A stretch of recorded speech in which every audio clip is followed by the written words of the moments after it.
I'm going to take a verse from Matthew chapter 10 this morning, verse 14. It says, and whosoever shall not receive you, nor hear your words, when you depart out of the house or city, shake off the dust of your feet. You know, Jesus was telling this to the apostles when they were going about teaching. He was letting them know, you know, if they don't want to hear you, don't take anything from them. Shake the dust off. You know, and I think as Christians, I know myself, sometimes we get caught up in trying to tell others about the Lord that we get into arguments. That, you know, we want so bad that individual to hear the Lord that we tend to argue. And that does nothing but hurt the Lord, from what I've come to find. You know, Jesus Christ, when he came on this earth and he went about teaching, when he went into areas that didn't want to hear him, he left. When he told the apostles, if they don't want to hear you, leave. As Christians today, we are the teachers of the world. We're the ones that go out and tell people about Christ. It's good to mention Christ. It's good to talk about him. We need to do that. But when we get into the point of arguing, we need to let it be and let it go. At this time, Brother Joe.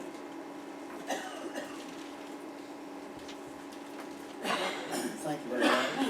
If you want to, turn your hymn books to 441. Meet me there. Mark them, turn to your side. Again, I'd like to thank the Lord for giving me this opportunity to come back out to do his work. We should be doing it every day, not just on Sundays. We should be going like Alex says. Christ never went around beating doors down. They come to him, causing him have to get away from them because they were looking for things that they needed. And that he could give to them, which was a healing and also good teachings. I'm still on that old journey that the Lord started, I don't know, it's been over a year now, I guess, or close to it anyways. I'm in Genesis chapter 10. This is more of a history on today's lesson, but before I get into that, I want to go back into 9 a little bit and talking about, and I was last month on the 3rd Sunday when I brought this message, the Lord gave me to share with you all. One of the ladies of the church mentioned that a vineyard means vine. So when Noah had put forth a vineyard, more than likely it was some kind of a fruit on a vine, and it made sense. And just so happened, I didn't understand how Noah got drunk. I mean, what was he playing with and make this stuff, this whatever he had with the fruit that he used was making him drunk. Well, I found out just this past week, reading an article in a magazine, that a grape has yeast in the skin of it. I did not know that. And I could not find it before because I tried to find that. But grapes does have yeast in the skin of that grape. I read a pretty good little article on grapes. So whether it was grapes or not, the Bible doesn't say. But I'm saying he got drunk on something. So that's when his younger son, Ham, seen his nakedness, and then Canaan got cursed for that. Well, Canaan is a descendant of Ham. So like I said, this is more of a little history lesson probably this week than anything else. And I have listened to the Bible, the King James Version, on my phone on chapter 10. I don't know, Terry probably got tired of listening to it. As many times I tried to pronounce these names, I'm not going to be able to pronounce them. I'm just sorry. I can't do it. So I'm just going to bring out some key points in it. But I listened over and over and over again, try to get some of these names. I can probably pronounce some of them. But chapter 10 is pretty well giving us the information on the generation. And it says right there in verse 1, it says, now these are the generation, and this is chapter 10, of the sons of Noah, Shem, Ham, and Japheth, and unto them were sons born after the flood. Then it goes into the sons of Japheth. You go to Gomez, my God, I'm not going to go on down through all those and try to, because I can get some of them, but some of them I can't. But the thing about it is, Canaan in verse 6 was in on there.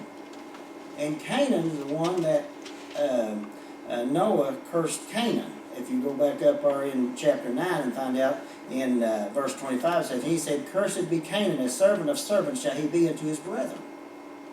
And this sort of puzzles me a little bit of the way this is all put together. But in the same token, as I was reading and studying this, and I know this was going to be a harder chapter for me to understand and get a hold of. But I've prayed about it, and I think the Lord has given me a message out of it, of how in our society today, it is important in who we are. It's important of where we've been. It's important of what our grandfathers and right on down the line, where our heritage has come from.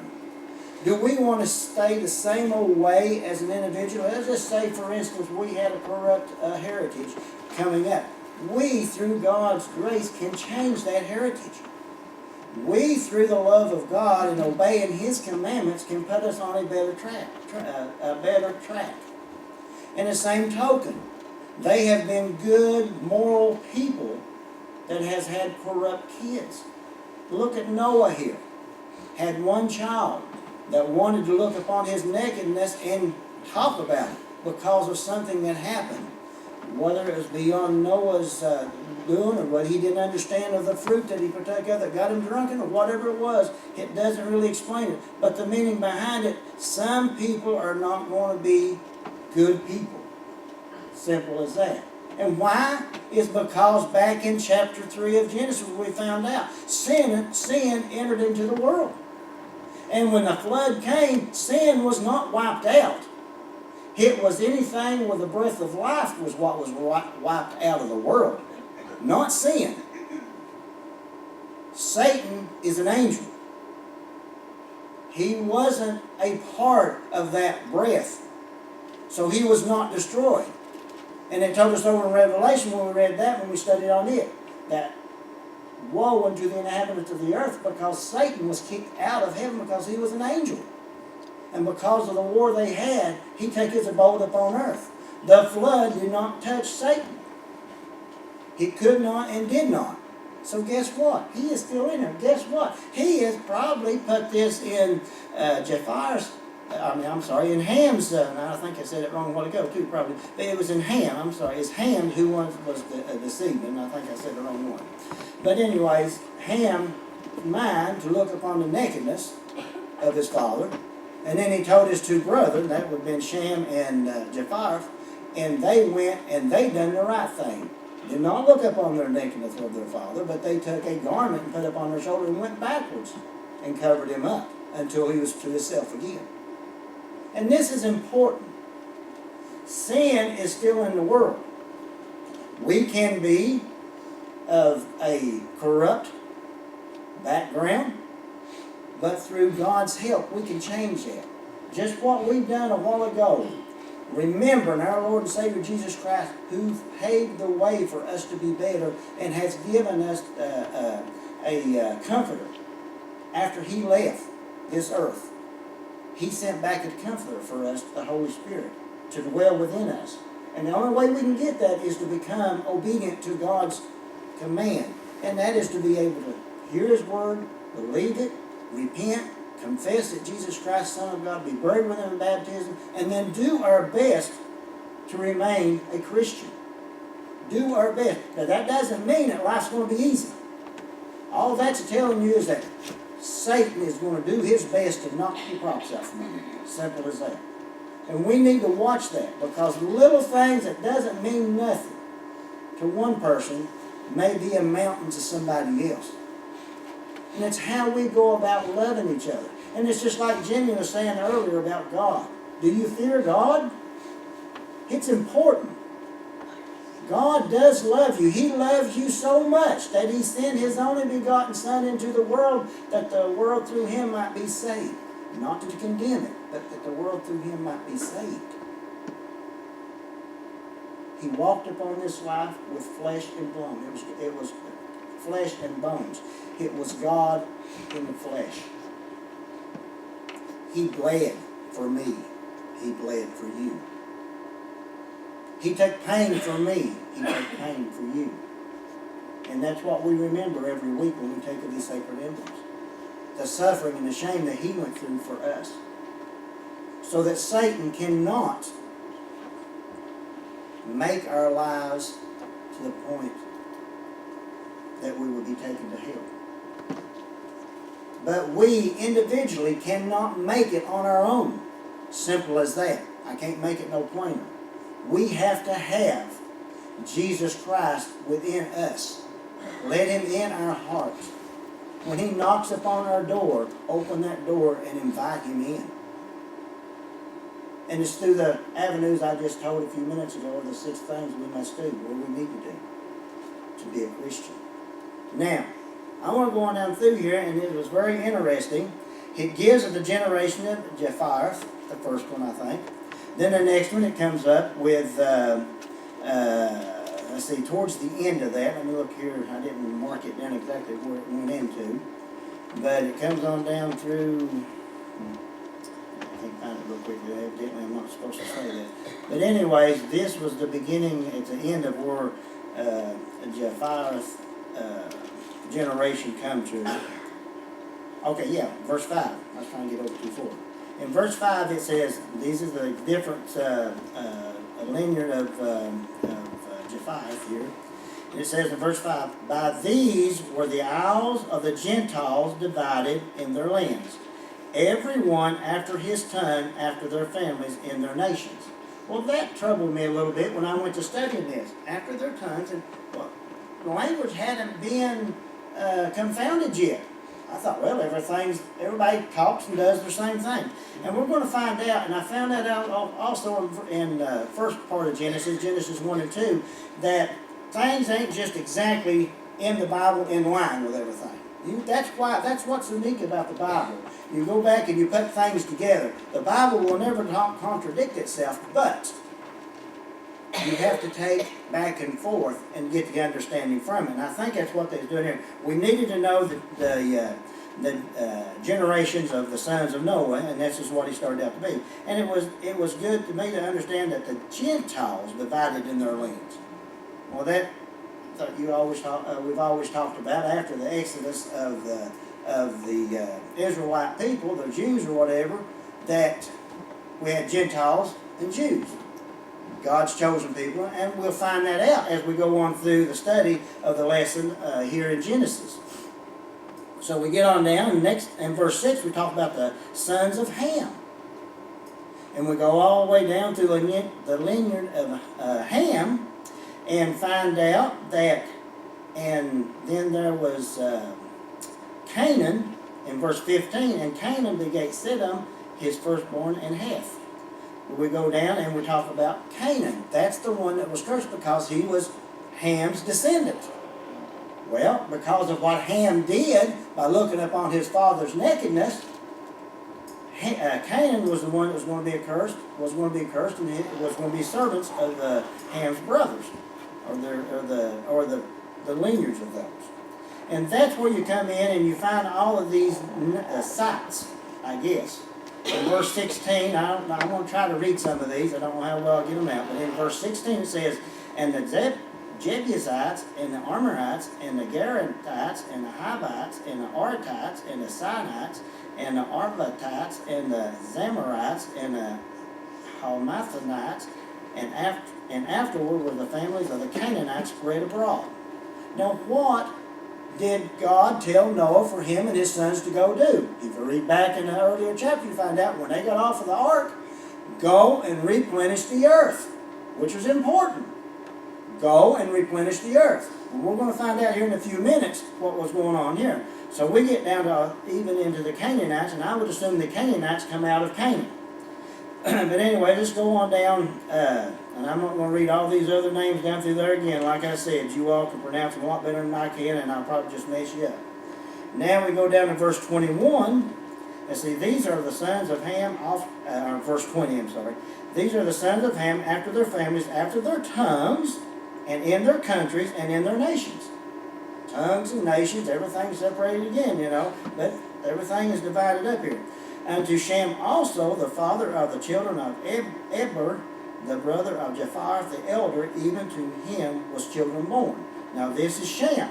This evidently was the oldest because it says the elder here.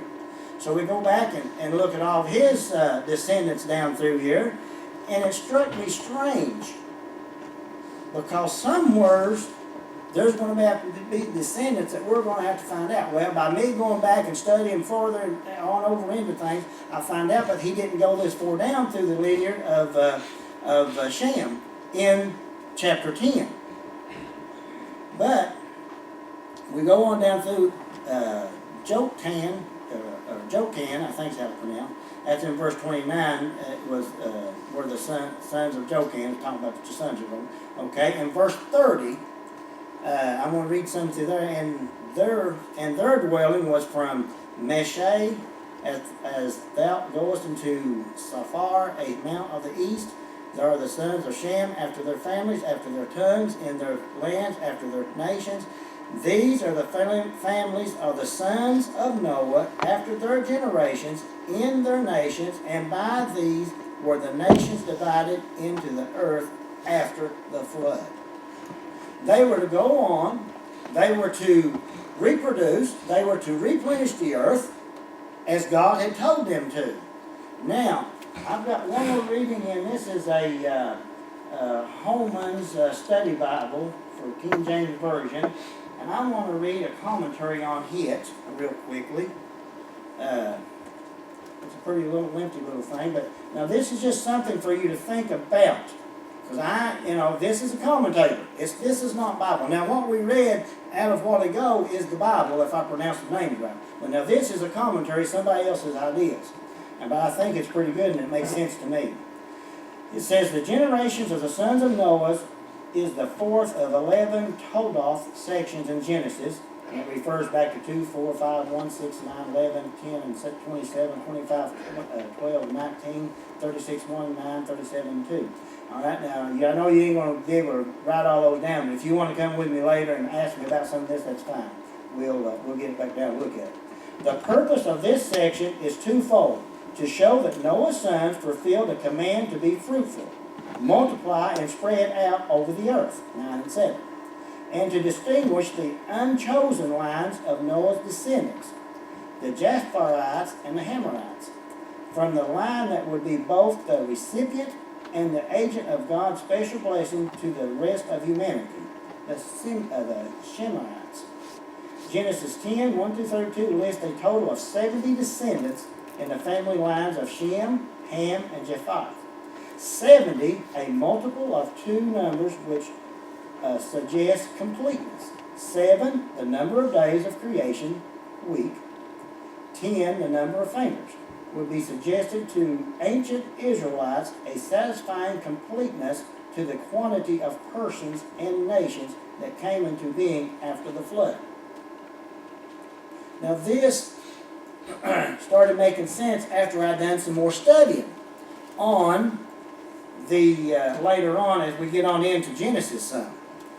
Now I'm going to go back to the Bible now, and I'm going to go on into chapter 11. I ain't got just a few more minutes, but I want to read just to get your mind going the way mine is, so that you can go back and study some more on this, so you can understand. I think it is very important that we know where we come from and where we are at. Now, as far as being descendant, I don't know whether I'm from Shem, Ham, or Japheth. I have no idea. But I want to be able to put forth an effort to show you how the Bible is coming forth as we read more into the book of the Bible in the Old Testament as you're coming out through Genesis and stuff. In chapter 11 it says, and the whole earth was of one language and of one speech. Now, a while ago, I just got through reading of all the families of these three sons and all the different language and different nations. Well, that looks like it's contradictory, but really it isn't. It really isn't, and I'll show you why. And it came to pass as they journeyed from the east that they found a plain in the land of Shinar, and they dwelt there. And they said one to another, go to, let us make brick and burn them thoroughly. And they had bricks for stone, and slime had they for mortar. And they said, go to, let us build us a city and a tower, whose top may reach into heaven, and let us make us a name, lest we be scattered abroad upon the face of the whole earth. Well, look at this a minute.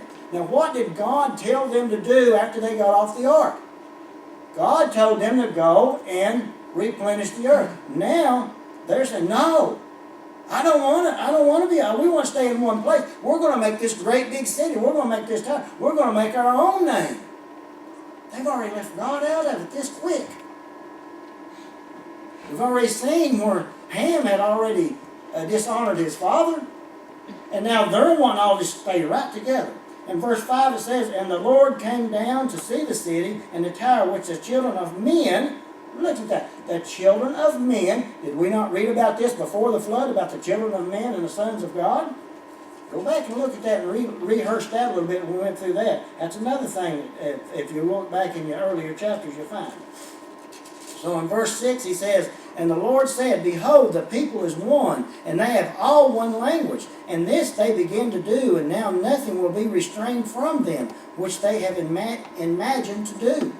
Is that any difference today when a bunch of people gets together, and even if they're in the wrong, that they thought, well, we're going to do this, we're going to do that. And look what kind of shape, as Brother Jimmy was talking about earlier, what our nation's getting into, because people wants to be right. Let's let God be right. Let me lie. I'm a liar, saved by grace, and that's all. It's a gift of God. And that is the exact same thing that's going on today with people. They get so high and mighty within their own selves. If God will permit it to happen, they get their knocks popped off out from under them. Maybe they get back to the realization of where they need to be at and honor and serve God the way they ought to. Verse 7 it says, let us go down and there confound their language, that they may not understand one another's speech. So the Lord scattered them abroad from thence upon the face of all the earth, and they left off to build the city. Therefore is the name of it called Babel, because the Lord did there confound the language of all the earth, and from thence did the Lord scatter them abroad upon the face of all the earth. Now, think about this now. Man thinks he can do a lot of things. I think I can do a lot of things. Let me tell you, and be frank with you today, God is in control, whether you want it, whether you like it or not. God is in control. If you want to serve Him, you have that opportunity. If you don't, He'll let you go ahead and do whatever you need to. But we had a group of people that came from the same man and woman. Noah and his wife had 3 sons. They all got together. But when we read back in chapter 10 of all the language of different nations, see, that had to have been after. We was reading of the lineage of these people. So the language came in after they all got together and thought, well, they are going to be just like God. Well, what did Eve do and Adam? When they found out that the forbidden fruit would make them wise as God, oh, we're going to be wise as God, let me have that. Do we not do that today? Maybe not each and every one of us, but in a whole as a nation. And what are we doing as a nation? We need to get back to the founders of the Constitution of the United States. I took one of those little pamphlets the other day that Brother Dan had got here and started reading it. No, I don't understand everything I read in it, but the founders understood that we needed God in our lives. We need God in this government. I know they say separate religion. We have a freedom of religion. But we need to have God at the top of our platter. God needs to be on top, and then we add things down as we need to.